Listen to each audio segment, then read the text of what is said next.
Hello students, आज हम लोग पॉइजन रेशियो के बारे में पढ़ेंगे और उसके बाद हम लोग पढ़ेंगे potential energy of the elastic wire. मतलब जो वायर है उसका पोटेंशियल एनर्जी कैसे जनरेट होता है उसके बारे में भी हम लोग इस वीडियो में पढ़ेंगे। चलिए स्टार्ट करते हैं अपने इस वीडियो को और समझने की कोशिश करते हैं। सबसे पहले स्टार्ट करेंगे हम लोग पॉइजन रेशियो से। पॉइजन रेशियो बहुत ही सिंपल सा टॉपिक है और बहुत ही छोटा सा टॉपिक है और बहुत ही अच्छा टॉपिक है, ठीक है। तो क्या है पॉइजन रेशियो? नाम से तो लगता है पॉइजन, पॉइजन मतलब जहर, ठीक है, पर ऐसा नहीं है ये, ठीक है। सिंपल सा है। होता क्या है कि जब किसी भी वायर को जब हम लोग ऐसे किसी भी टेंसाइल से जब उसको खींचा जाता है तो उसमें एक पहला होता है स्ट्रेन, जिसको हम लोग लॉन्गिट्यूडिनल स्ट्रेन के नाम से जानते हैं।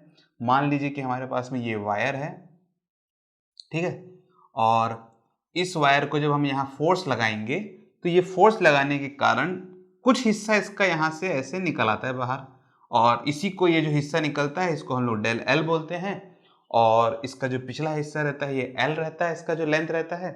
और जो चेंज आता है स्ट्रेन जिसको हम लोग बोलते हैं वो होता है डेल एल अपॉन एल, ठीक है। बट खाली यही चेंज नहीं होता है, सिर्फ इसका यहां से लेंथ चेंज नहीं होता। जब इसको हम खींचेंगे इसका जब लेंथ चेंज होगा तो होगा क्या कि इसका जो भी डायामीटर है, मान लीजिए कि इसका डायामीटर डी डी है, तो इसका डायामीटर भी आपका कंप्रेस्ड हो जाता है, ऐसे कम हो जाता है। जब इसको ऐसे खींचेंगे तो बनी बनाई बात है कि इसकी जो ये वैल्यू है इसकी कम होगी। तो जब ये कम होगा तो मान लीजिए कि इसकी जो वैल्यू, ये जो इसका डायामीटर है वो कितना हो सकता है कि इसका डायमीटर चेंज हो सकता है। मान लीजिए कि इतना चेंज हुआ होगा, ठीक है। देखिए ये जो देख रहे हैं ये वैल्यू ये कंप्रेस्ड हो गया, तो कितना कंप्रेस्ड हुआ होगा? डेल डी कंप्रेस्ड हुआ होगा कि नहीं हुआ? तो जितना भी डायमीटर था उसके साथ ये कंप्रेस्ड हो गया, तो इस वाले को बोलते हैं लॉन्गिट्यूडनल स्ट्रेन। और ये जो शिफ्ट हो रहा है, ठीक है, लैटरली शिफ्ट हो रहा है, तो इसके लिए इसको बोला जाता है lateral strain. Lateral strain value क्या रहेगा? Del D upon D. अब दो चीजें चेंज हुई हैं, ठीक है। पहला लॉन्गिट्यूडनली भी चेंज आया स्ट्रेन जिसको बोलते हैं हम लोग, और एक लैटरली मतलब शिफ्टिंग हुआ इधर उधर, तो इसको बोलेंगे लैटरल स्ट्रेन। और इन दोनों का जो भी रेशियो बनता है उसे ही हम बोलते हैं पॉइजन रेशियो। बहुत ही सिंपल सा है। तो पॉइजन रेशियो क्या बनेगा हमारा? पॉइजन रेशियो बनेगा हमारा lateral strain upon longitudinal strain। बहुत सिंपल सा है, ठीक। वैल्यू क्या रहेगी? Del L upon L upon, sorry my mistake, del D upon D upon del L upon L. तो निकल के आएगा डेल डी अपॉन डी, और ये आएगा डेल एल, और ये आएगा एल। ओके है। अब देखेंगे कि ये भी डिस्टेंस को फॉलो करता है, ये भी डिस्टेंस को फॉलो करता है, तो इसका यूनिट क्या होगा? नो यूनिट्स, कोई यूनिट नहीं होगा। लेंथ लेंथ सब कैंसिल हो जा रहा है, तो पॉइजन रेशियो का कोई भी यूनिट नहीं होता है, ठीक है। इतना सही तो था पॉइजन रेशियो। मतलब किसी भी चीज में अगर टेंसाइल फोर्स लगाया जाए तो लॉन्गिट्यूडनल शिफ्ट जो स्ट्रेन है वो तो इसको मिलेगा ही, मतलब जो भी चेंज इसका लॉन्गिट्यूड में होगा, साथ ही साथ इसका लैटरली मतलब इसका ये जो इस वाला हिस्सा है इसमें भी चेंज आएगा। अभी आप इसको अगर कंप्रेस करते हैं टेंसाइल की जगह, तो कंप्रेस करेंगे तब भी कुछ चेंज आएगा कंप्रेस करने से, तो उसके कारण क्या होगा? इसका डायमीटर बल्कि बढ़ जाएगा, ऐसा भी हो सकता है, ठीक है। अब इसमें एक चीज ध्यान दीजिएगा, कुछ आपके रेफरेंस बुक में इसकी वैल्यू दी रहती है। तो देखिए ये आपका जो लैटरल जो स्ट्रेन है, लैटरल स्ट्रेन में क्या हो रहा है कि जब इसकी वैल्यू घटी, डेल डी वैल्यू घटी, तो आपने इसके पहले एक वीडियो देखा था बल्क मॉडुलस, तो बल्क मॉडुलस में भी जो वॉल्यूम है उसमें चेंज आ रहा था और कंप्रेस्ड हो रहा था, ठीक है। तो ये जो डेल डी होता है ये क्या होता है? तो आपका जो नया डायमीटर बना है माइनस प्रीवियस डायमीटर, तो नया डायमीटर अगर मान लीजिए कि D1 है और पुराना वाला D2 है आपका, तो क्या रहेगा? D1 माइनस D2, और यही आपका डेल डी बनता है। अब ये जो D1 बना है नया वाला, ये छोटा डायमीटर है, तो इसकी पूरी वैल्यू क्या आएगी? नेगेटिव वैल्यू आएगी। डेल डी जो है वो नेगेटिव आएगा, पर हम चाहते हैं कि जो हमारे स्ट्रेन की वैल्यू है वो पॉजिटिव वैल्यू आए, तो इसके लिए ये डेल एल की वैल्यू को यहाँ नेगेटिव बना देते हैं। तो जो भी इसमें चेंज आया होगा वो इसको नेगेटिव नेगेटिव कैंसिल हो जाएगा और हमारी जो वैल्यू है वो पॉजिटिव की फॉर्म में आ जाएगी। तो उस फॉर्म में हम यहाँ पास में एक माइनस ऐसे लगा सकते हैं। ठीक है, बहुत सिंपल सा है। बट अगर इसको हम कंप्रेस करें, वैसे ये बुक में नहीं दिया, ठीक है, तो अगर इसको हम कंप्रेस लगाएं तो इसकी जो डायमीटर है वो बढ़ जाएगा। ठीक है, तो डायमीटर जब बढ़ जाएगा तो इसकी वैल्यू पॉजिटिव आएगी, ना कि नेगेटिव वैल्यू आएगा। ठीक है, तो जब ऐसा होगा तो उस पे भी क्या चीज है, उस पे आपका ये वाली वैल्यू पे ध्यान दीजिएगा, ये डेल एल। तो जब ये वैल्यू छोटा होगा तो उस टाइम पे इसकी वैल्यू नेगेटिव आ जाएगी। तो जब इसकी वैल्यू नेगेटिव आएगी तब आपको यहाँ इस नेगेटिव जगह यहाँ नेगेटिव लगाना पड़ेगा। ठीक है, तब भी आपका पूरा वैल्यू ये है जो नेगेटिव में आएगा, जिसके कारण जो आपका जो रेशियो है या फिर बोलेंगे जो स्ट्रेन है वो पॉजिटिव आए। ठीक है, नेगेटिव का मतलब समझिएगा। अब देखिए इसको कंप्रेस करेंगे तो डेल एल है, तो जब इसको कंप्रेस किए तो मान लीजिए कि ये डेल एल अगर बनता है, ठीक है, तो ये कम हो गया ना, तो अगर इसकी लेंथ अगर L1 मानूं और इसके एक्चुअल लेंथ को L2 मानूं तो L1 माइनस L2 की वैल्यू क्या थी, डेल एल, जो कि मुझे नेगेटिव वैल्यू मिलेगी और इसको पॉजिटिव बनाने के लिए मुझे यहां पर नेगेटिव जोड़ना पड़ेगा अगर कंप्रेस करते हैं तो। ठीक है, तो उस टाइम पे आपको कोई प्रॉब्लम नहीं होगा, क्योंकि जिसका ये आपका ये जो लैटरल स्ट्रेन है इसकी वैल्यू पॉजिटिव हो जाएगी। ठीक है, और अगर टेंसाइल फोर्स लगाया जाए तो क्या होगा, टेंसाइल फोर्स में इसकी वैल्यू नेगेटिव हो जाएगी और ये वाली वैल्यू पॉजिटिव हो जाएगी। ओके है, तो इसीलिए यहां पर माइनस लगाया जाता है। एनसीईआरटी में इसके बारे में नहीं दिया गया है, पर कुछ रेफरेंस बुक में इसके बारे में दिया गया है, तो मुझे लगा तो मैंने आपको इसको बता दिया। ओके है, ठीक है, तो आई होप आपको ये पॉइजन रेशियो क्लियर हो गया होगा।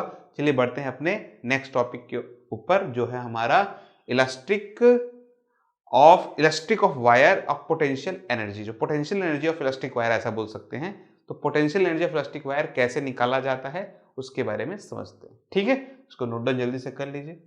ओके, तो हमारा नेक्स्ट टॉपिक है elastic potential energy in stretch wire. ये भी बहुत ही सिंपल सा है। देखिए क्या करना है हमको इसमें, मान लीजिए कि हमारे पास में एक वायर है, फिर से हम वायर ले लेते हैं एक।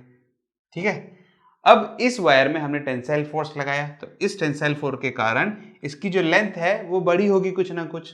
तो मान लीजिए कि कितना बढ़ गया, इधर बना देता हूं, तो मान लीजिए कि ये कुछ बढ़ गया होगा वैल्यू, तो ये आपकी एक वैल्यू कुछ बढ़ गई बिकॉज ऑफ दिस फोर्स। इसका प्रीवियस लेंथ को आप L ले लीजिएगा और जो लेंथ बढ़ा है उसे आप L ले सकते हैं, डेल L भी ले सकते हैं, पर हम लेंथ L लेके चलेंगे, स्मॉल l। ठीक है, इससे हमारा जो डेरिवेशन है वो थोड़ा इजी हमको लगे।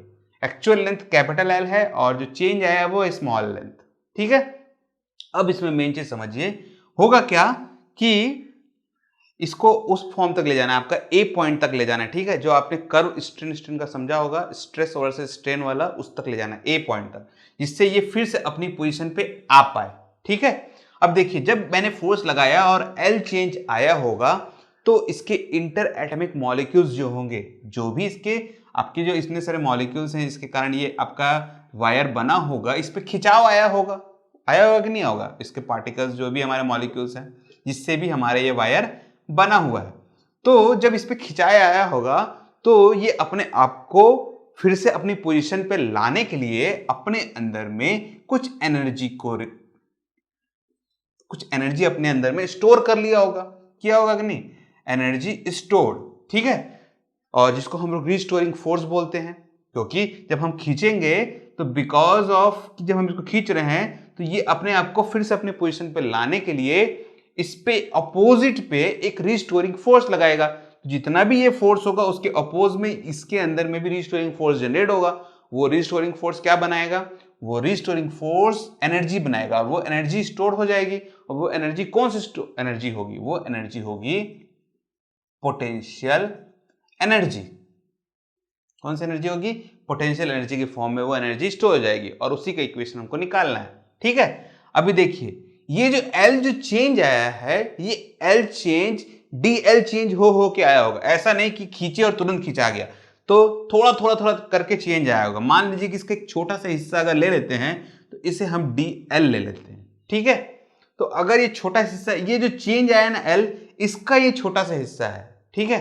तो जब वर्क डन हो रहा होगा तो ये dl dl dl चेंज हो के ये l को चेंज किया होगा उसने, और इसी चेंज पे हमको क्या करना है, जो फोर्स लग रहा है force dot dl, force dot dl क्या होता है हमारा, इस फोर्स के कारण ये जो dl में जो चेंज आ रहा है इसे तो हम बोलते हैं वर्क डन, और जो वर्क डन हो रहा है वही हमारा पोटेंशियल एनर्जी के फॉर्म में स्टोर हो जाएगा, ठीक है। बहुत ही सिंपल सा था, तो इसी को हम लोग यूज करेंगे। अभी देखिए इस फोर्स के फॉर्मूले को मुझे थोड़ा सा बनाना पड़ेगा, तो कैसे बनाएंगे देखिए।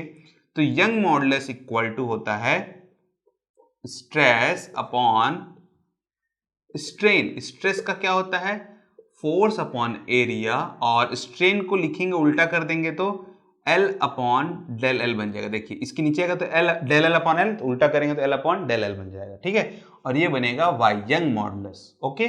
फोर्स की वैल्यू चाहिए तो बाकी वैल्यू को इधर शिफ्ट कर दीजिए, तो Y dot A dot del L upon इस वैल्यू को कैपिटल L ले लीजिएगा और इसको आप स्मॉल l ले लीजिएगा, तो ये स्मॉल l है और ये कैपिटल L, और ये बनेगा फोर्स, ठीक है। इसी फोर्स का यूज हमको करना है, यही आपका रिस्टोरिंग फोर्स है, ठीक है। तो वर्क डन का फॉर्मूला क्या बनेगा, तो del W work done, small work done जो रहेगा वो क्या रहेगा, इंटीग्रेशन, और इसका भी इंटीग्रेशन करेंगे 0 टू टोटल वर्क डन तक, तो 0 to L force dot D L, okay है। फोर्स की वैल्यू है Y, ये मतलब young modulus A dot small l upon capital L dot D L, 0 to L, okay है, बहुत ही सिंपल तरीके से। और इसका इंटीग्रेशन करेंगे तो ये कैपिटल W बन जाएगा जो कि टोटल वर्क डन कहलाएगा, ओके। अब इसमें से कांस्टेंट वैल्यू को बाहर निकाल लीजिए आप, तो ये L जो भी L था वो तो L ही रहने वाला है, इसका एरिया जिस एरिया पे ये वर्क डन कर रहा था वो उतना ही रहने वाला है, यंग मॉडुलस भी उतना ही रखते हैं हम इसको, ठीक है। चेंज क्या हो रहा है, क्योंकि देखिए हम इसके चेंज के बारे में बात नहीं कर रहे हैं, ठीक है, हम किसके रेशियो की बात कर रहे हैं, सिर्फ dl, मतलब कि इस छोटा सा जो लेंथ है उसी के वर्क डन पे सिर्फ हम लोग बात कर रहे हैं, क्योंकि इसी के कारण जो एनर्जी है वो स्टोर हो रही है, इसलिए बाकी जो वैल्यूज है वो कांस्टेंट है, ठीक है, ओके। तो W equal to Y dot A upon L integration of 0 to small l dot D L. L का मतलब L का इंटीग्रेशन क्या होता है, तो L का इंटीग्रेशन बहुत ही सिंपल सा है, integration of L of D L equal to L 1 plus 1 divide by 1 plus 1, मतलब L का स्क्वायर डिवाइड बाई 2, ओके है। A अपॉन L, इसका इंटीग्रेशन निकालेंगे तो L स्क्वायर डिवाइड बाई 2, ठीक है। अभी देखिए थोड़ा सा इसमें चेंज करेंगे, ये 2 को इधर ले आते हैं, 1 बाई 2 Y A, अब ये L है, देखिए ये सिंगल L है, ये L स्क्वायर है, तो मैं इसमें थोड़ा मैथमेटिकली कैलकुलेशन करूंगा। देखिए L स्क्वायर, और इसको भी स्क्वायर के इसके अंदर लेने के लिए एक L और ये ब्रैकेट लगा दिया। अब ये अकेला L था, ठीक है, मैंने इसको ब्रैकेट के अंदर लेने के लिए एक डबल L कर दिया इसको, तो ये L के साथ में मुझे एक और L की जरूरत पड़ेगी, तभी जाके ये L और ये L एक स्क्वायर जो फॉर्म में है वो कैंसिल हो जाएगा और फिर से ये रिटर्न अपनी पोजीशन पे आ सके, ठीक है। तो इसको स्क्वायर बनाने के लिए मेरे को न्यूमरेटर में एक L का मल्टीप्लाई करना पड़ा। अब देखिए 1 अपॉन 2 Y, यंग मॉडुलस को हम क्या बोलते हैं, यंग मॉडुलस को हम बोलते हैं stress upon strain, okay. L upon L, देखिए ये चेंज है ना, change in length upon L को क्या बोला जाता है, change in length upon L को बोला जाता है स्ट्रेन का स्क्वायर, ओके। बचा क्या है, A dot L, area dot length, area dot length क्या होता है, वॉल्यूम, तो इसे आप वॉल्यूम बना दीजिएगा बाद में, ठीक है, वॉल्यूम। अब देखिए ये स्ट्रेन और ये स्क्वायर कैंसिल, फॉर्मूला आएगा half stress dot strain dot volume, और यही हमारा वर्क डन रहेगा, और यही वर्क डन बाद में जाके हमारा पोटेंशियल एनर्जी बन जाता है। तो पोटेंशियल एनर्जी का फॉर्मूला क्या रहेगा, सेम यही फॉर्मूला पोटेंशियल एनर्जी का भी, ठीक है। अगर हम इसको फॉर्मूले को पर यूनिट वॉल्यूम के हिसाब से लिखें, किसके हिसाब से, पर यूनिट वॉल्यूम, मतलब पर यूनिट वॉल्यूम के हिसाब से अगर बनाते हैं तो हमारा एनर्जी जो है वो हाफ स्ट्रेस डॉट स्ट्रेन बन जाएगा। अगर छोटे फॉर्म में लिखें तो हाफ स्ट्रेस को लिखा जाता है सिग्मा और स्ट्रेन को लिखा जाता है एप्सिलॉन, और ये हमारा फॉर्मूला। ठीक है, इसको ऐसे भी लिख सकते हो, ऐसे भी लिख सकते हो, काफी जगह में। ये डिपेंड करता है कि आप किस टाइप के क्वेश्चंस को बनाएंगे, क्योंकि देखिए कभी भी फॉर्मूला एग्जैक्टली यूज नहीं होता है, जैसा है वैसा का वैसे नहीं, थोड़ा बहुत तो तोड़ मोड़ करना ही पड़ता है।